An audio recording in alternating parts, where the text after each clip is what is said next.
Hey guys, I'm Dingy, and I'm going to be talking about Final Fantasy XIV from a Sprout's perspective.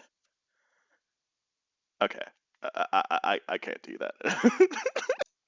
Hello, everybody. Welcome to part 2 of this series that I'm dubbing the XIV Diaries. I just want to say the last video I did on this topic got a lot of traction, a lot more traction than I was expecting. I mean, I was expecting like fucking maybe at most like 2 comments, but it got like 4 to 500 views and like 13 comments, and it's just like, oh my god, like I we recently reached 20 subscribers, so I just want to say like thank you for commenting, thank you for leaving your input. I really appreciate it a lot, and I'm glad you guys are enjoying this series. So yeah, now let's get on to the video.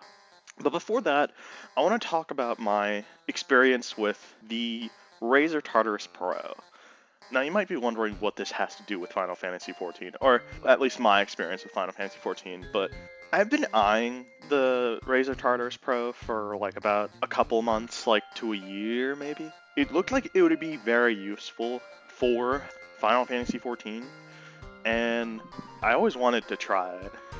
I found a listing on eBay that listed the Razer Tartarus Pro for like $60, and I'm pretty sure normally the retail price is like around $120 to $130. So I was like, oh damn, this is actually a really good deal. I got it, and it was working for like a couple days. It eventually fucking crapped out. I don't know why, I don't know how, but like plugging it into my computer, it just like stopped working. It like Windows would read it as like a malfunction. And I tried to get it to work on another Windows computer. Same thing happened. So I knew it was an issue with the device. Thank God there was a return policy. So I still need to return that, but I'm going to do that like once the week starts, because I'm recording this on a Saturday. Even the days that it was working, I didn't really like it, honestly, and I'll get into that. First off, the software, the Razer Synapse software, it kind of sucks ass. Every time I tried to edit key bindings, it would, like, for whatever reason, just resort to the default ones, and I'd have to, like, delete all of the default ones it came pre-built with, and then, like, just create a new one, and then it would work. It was very faulty. But I did end up getting it to work. Even going past that, like, sure, whatever, the software is faulty, but like, what about the actual experience of using the Razer Synapse? The Razer Tartarus Pro. And I just want to start off by saying, I have pretty big hands. Most controllers tend to fit my hands. Yeah, I've never had any issues with a controller or like anything being too big for my hands. The Razer Tartarus Pro, on the other hand, the top row of keys, it was uncomfortable to reach those keys. Like, it was uncomfortable to reach those keys while also keeping my thumb on the joystick. It made the whole experience uncomfortable. These are the keys that I mapped for my actual HUD abilities, and the rest were either shortcuts to specific menu items, or like just actions like sprinting and jumping and like activating my mount and whatnot. So I initially made it so my abilities were accessed by the top row, the second row, and the third row. That was too much for my hands to handle because I was having difficulty reaching the top row buttons. I did end up switching from that quadrant to quadrant bottom down, so the second row, third row, and fourth row for my HUD abilities. That worked a lot better, but like honestly, I thought to myself, like, man, like honestly I just rather use my keyboard, you know, right? Like, I'd rather just use my keyboard. If you are thinking about getting a Razer Tartarus Pro or the Razer Tartarus V2, you have to like expect to fiddle with the controller a lot. If you don't like tinkering and fiddling with things, then this is not the controller for you. If you just want something to work, this is not the controller for you. And even when it does work, you do have to get used to it. You have to play it. You have to play with it for a while to get accustomed to it.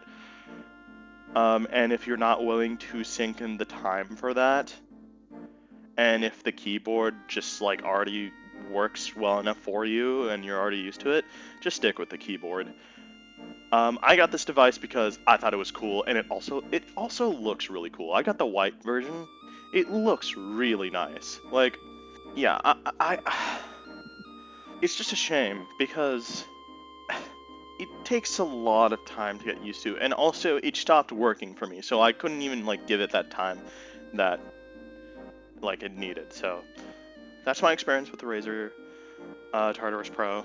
Now on to the actual Final Fantasy 14 goodness. So where am I at? I recently got finished with Heavensward, like the post game. Like, I'm completely done with Heavensward, and I've done a little bit of Stormblood. But I'll first talk about my thoughts on just the post game for Heavensward and like the ending. Throughout Heavensward, the main quest, so to say, is to try to stop the war between the dragons and the Ishgardians, and I don't know if it's like the rest of Eorzea, but it's predominantly between the Ishgardians and the Dravanians, which are the dragons. The post-game for Heavensward, basically, the conflict is seemingly settled between dragons and Ishgardians, and it goes over the lasting effects a war can have, even past the war's end. And we see this with the Ishgardian civilians, how a lot of them still hate dragons. That inner turmoil is not dealt with. From their perspective, they're just told to just drop it for the sake of peace, which these people, like, they have lost like loved ones to the dragons, and so it makes sense why they're looking for that retribution.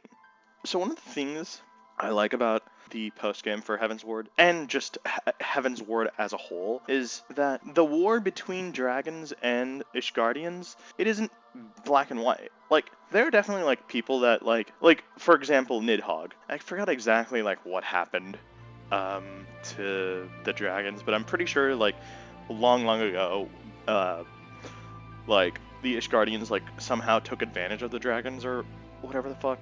I forgot. Honestly, I fucking forgot. But the point is that Nidhogg has harbored so much resentment for Ishgardians because of that prior event.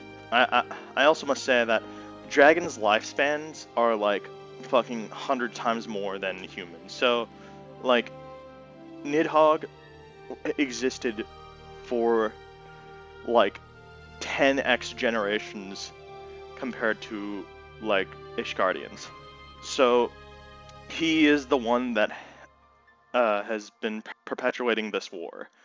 We see at the end of Heavensward, before the post game starts for Heavensward, we see that Estinian gets possessed by Nidhogg. We see like a parallel between Estinian, because Estinian is someone that also hates the dragons as much as Nidhogg hates the Ishgardians.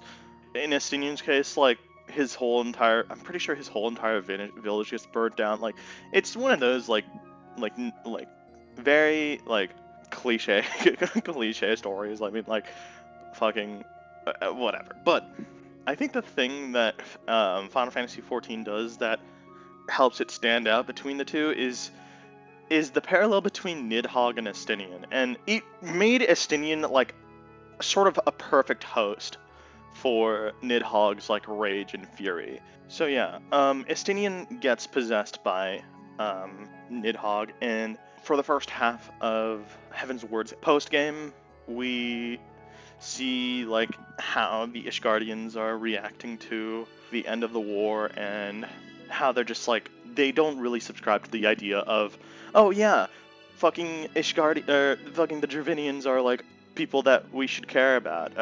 They don't subscribe to that. They fucking hate the Dravidians. They hate the dragons. Like, they do not fuck with the dragons. They don't want peace. They want retribution, which is a parallel to Estinian's need for retribution and Nidhogg's need for retribution. And I like the point that the game is making, that the anger, resentment, and frustration, it comes from a valid place.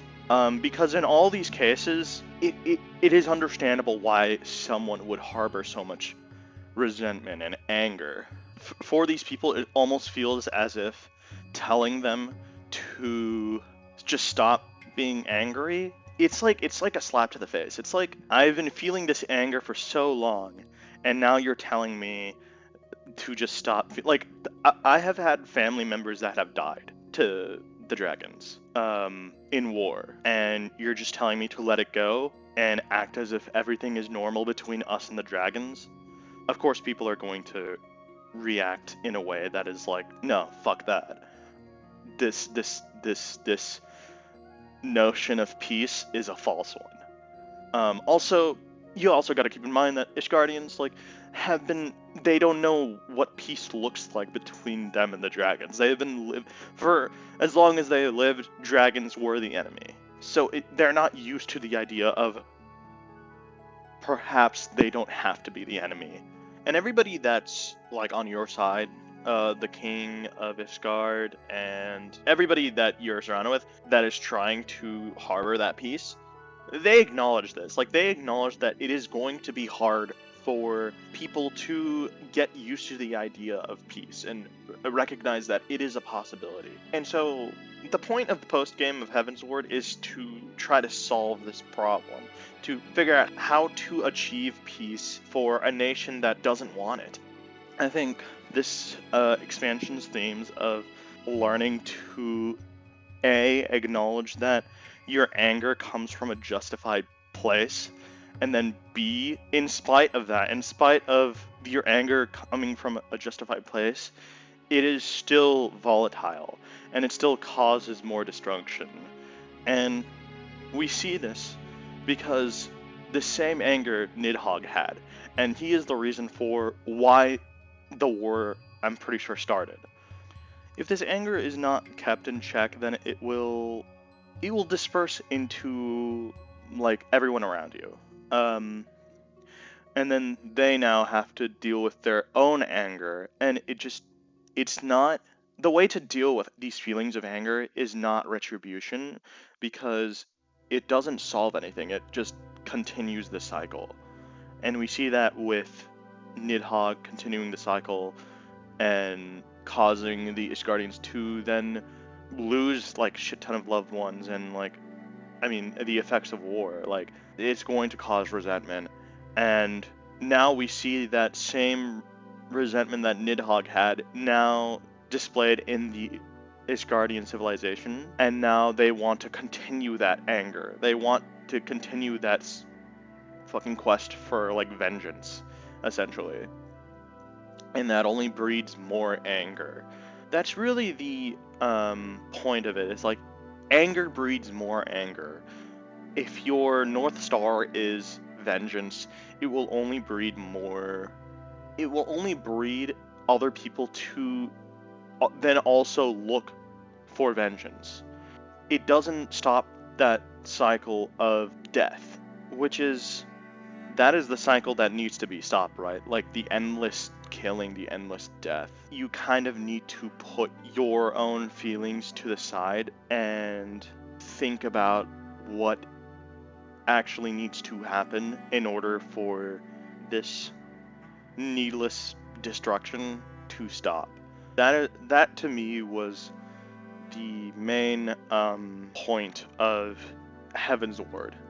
Like, the ending of Heavensward, basically what happens, I mean, the thing is, like, comparing the ending of the post-game of Heavensward to the ending of the post-game for A Realm Reborn definitely has more of a hectic ending and more of, like, it will, like, grab your attention. And I think that was perfect for Heavensward, because before that point, it didn't really grab your attention in any way. I feel like that was, like, the moment where it really like grabbed your attention. Heavensward didn't do that, and I also don't think it needed to. Like the ending of Heavensward, we basically we meet back with Papalimo and Ida. Papalimo, oh my god, there's this fucking one guy that's like, oh yeah, I'm gonna fucking summon the dragon again. Or does he summon the dragon or summon another like different dragon other than Nidhogg?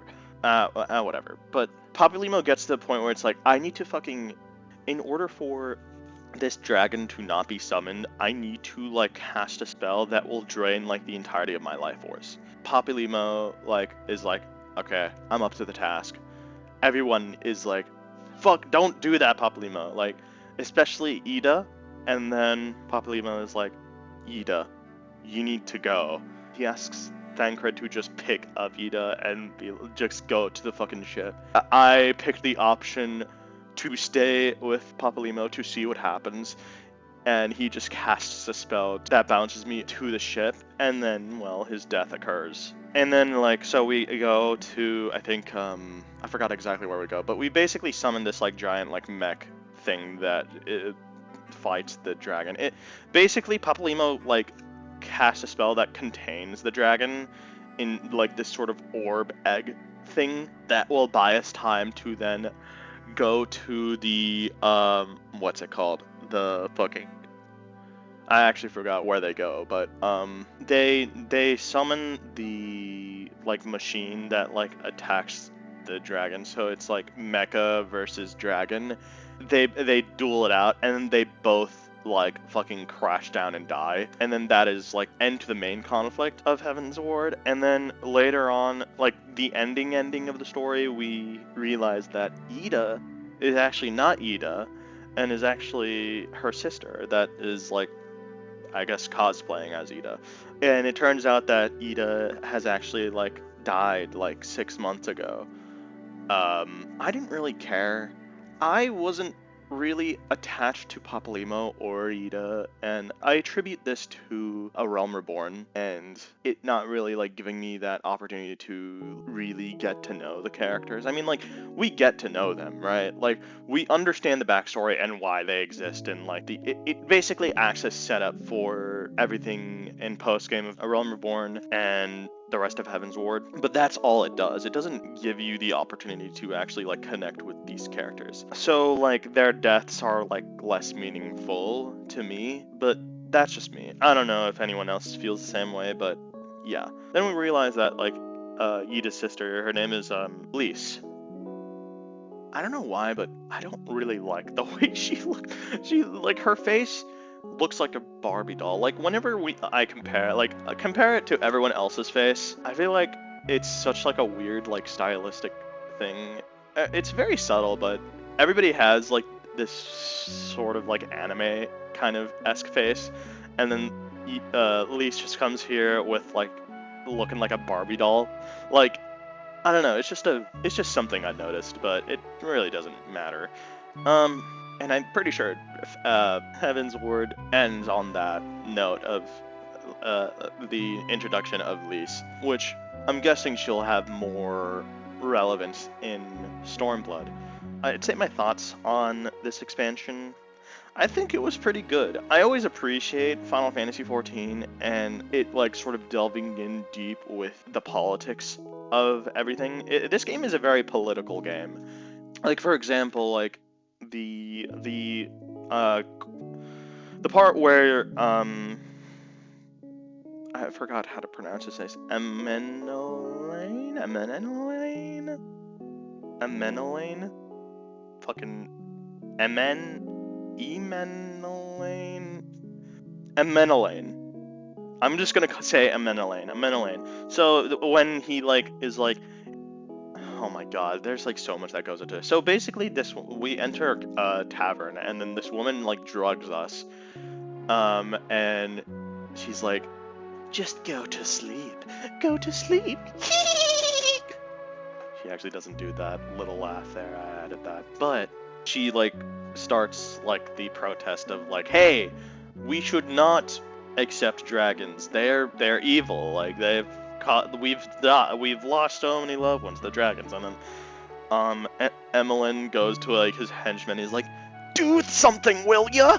And then and the guy freaking shoots an arrow, and at like the protester, and then everybody is just like, "Holy shit!" And then the protester's like, "See, I told you they're trying to silence me." And then Emmeline, he's like, "Why did you do that?" And then the guy is like, you told me to do it. And then everybody starts looking at Emmeline, and he's like, fuck. If this was any other story, I feel like that would cause more drama to happen. And I like this game because it doesn't delve into like needless drama. It more so explores like the political side to it and like how they sort of solve this issue. I like how everybody is like, yeah, well, this just happened. So what do we do now? Let's think about this pragmatically instead of being like, oh my god, what do we do now? Which I think like the silly thing that they do to solve this is like be like, oh yeah, we're gonna be doing like we're basically just gonna be doing the Olympic Games. Which like it sounds stupid, but like it makes sense. Like the goal is to have a sort of like identity with the nation, show that hey, our nation can work together and we benefit from everyone working together instead of being like enemies with one another and have that internal conflict. I mean, it's literally like the reason why the Olympic Games exist today is to have that like friendly competition between people to show that camaraderie. And yeah, it makes sense for why it exists in this universe as well. I think this whole sequence of events is an example of why I like Final Fantasy XIV, because it allows itself to delve into the intricacies of the politics of this universe. And I don't really see a lot of other stories doing that.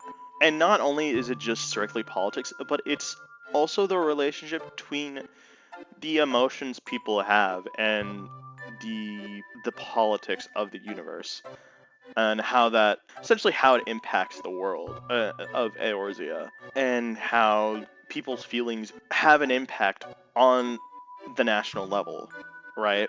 It is very interesting to see how like what motivates people in charge of their specific nation to commit to actions that impact their nation politically. We see that with Emmanuel, and how his lack of proper direction caused this protester to get an arrow to her shoulder. That was on him, and he whines about it for a bit, and then like Thancred like punches him in the face, and then he's like, "Yeah, I get it." I think he got over it like in a very mature way. I think that wasn't like it wasn't like drawn out at all, in my opinion. So yeah, those are my thoughts on Final Fantasy XIV, the end of Heavensward. If you guys have any thoughts, comments, feel free to comment down below. Leave a like on the video. If you want to continue seeing my journey through Final Fantasy XIV, be sure to subscribe. I'll see you guys in the next one. Goodbye, everybody.